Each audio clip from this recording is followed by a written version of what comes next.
Bem-vindo, bem-vinda a mais um episódio do Santo Roteiro. Hoje nós não estamos lá no estúdio, hoje estamos numa casa maravilhosa, como vocês podem ver, uma casa museu e que tem uma história incrível para contar para vocês. Eu estou aqui do lado do Luiz Medeiros, ele vai contar um pouquinho da história do grande Aristides de Souza Mendes, um dos portugueses mais grandiosos, pode dizer assim, Verdade. um herói português, Um não herói é? português e uma das figuras que já consta no Panteão Nacional entre as figuras maiores do nosso país, precisamente pelo seu ato heroico que em 1940 salvou quase 30 mil pessoas do Holocausto.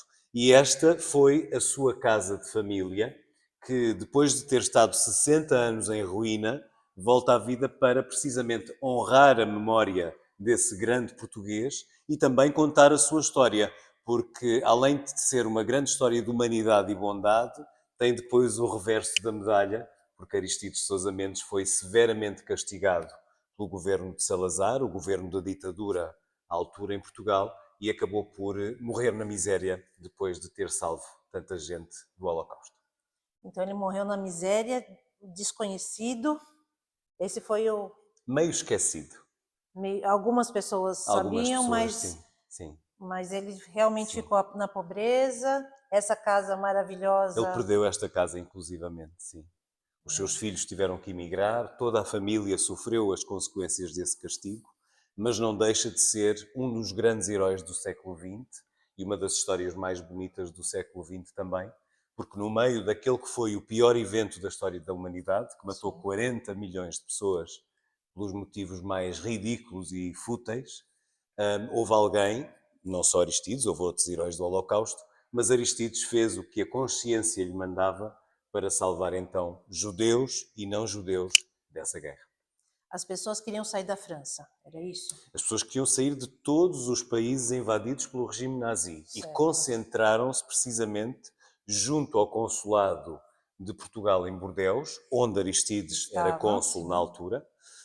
Sabiam, já tinham ouvido dizer que alguém naquele consulado os poderia ajudar e juntaram-se de vários países, aos milhares, em busca precisamente de uma assinatura e de um carimbo que lhes permitisse atravessar a fronteira de França para a Espanha, de Espanha para Portugal, para depois partirem para outros países. Onde fosse possível, né? Onde fosse possível. E muitos deles, já depois de atravessarem a fronteira de Espanha para Portugal, também foram acolhidos aqui nesta casa.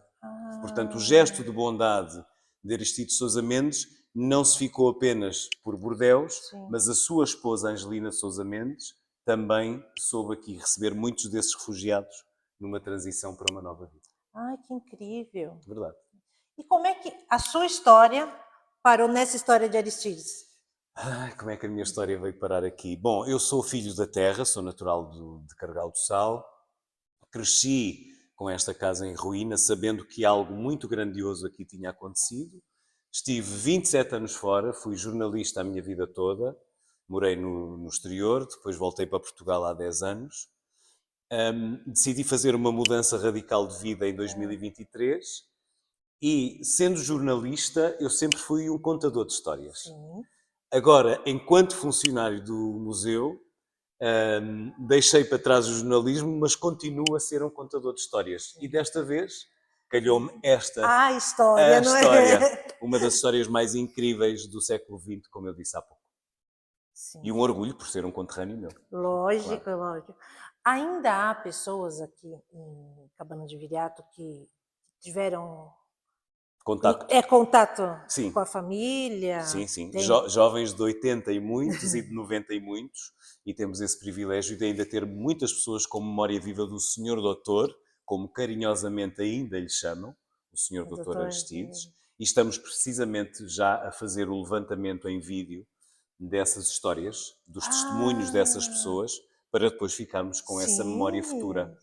Portanto, pessoas que trabalharam na casa ou que de alguma forma no dia-a-dia contactaram com o Dr. Aristides quando ele estava em Cabanas de Viriato. E alguma das peças que estão aqui foram adquiridas dessas pessoas também? Foram. Numa fase muito difícil da vida, e depois de ter sido castigado pelo governo português, o Dr. Aristides ficou sem meios de subsistência. e, portanto, ele vendeu quase o recheio todo da casa para poder sobreviver.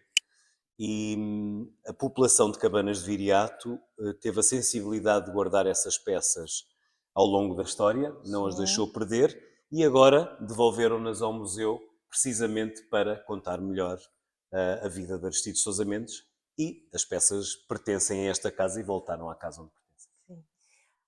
A casa inaugurou, foi esse ano, não foi? O museu inaugurou no dia 19 de julho, data de aniversário de Aristides Exato, Sousa Mendes, que se fosse vivo faria 139 anos. certo. Aí eu vi na Uma a grande mídia, né? inauguração. Uma grande inauguração, presidente da O senhor República, Presidente não é? inaugurou a casa, exatamente. Primeiro-ministro, A família de Aristides, também os convidados mais importantes. sim, Aristides continua com uma filha viva, de 84 anos, e depois tem 80 netos, bisnetos e trinetos, a quem pertence a casa. A casa é da família, conseguiu certo. reaver a casa em 2000 e agora fez um acordo com a Câmara Municipal de Carregal do Sal para a gestão deste museu. Mas a casa é É da dos família. familiares. Aí está com um monumento nacional, É um muito monumento impressionante. nacional e é um museu municipal. Certo, certo. Então vamos conhecer um pouquinho da casa? Vamos. Eu tenho certeza que lá em casa está todo mundo curioso. Todos. Vamos.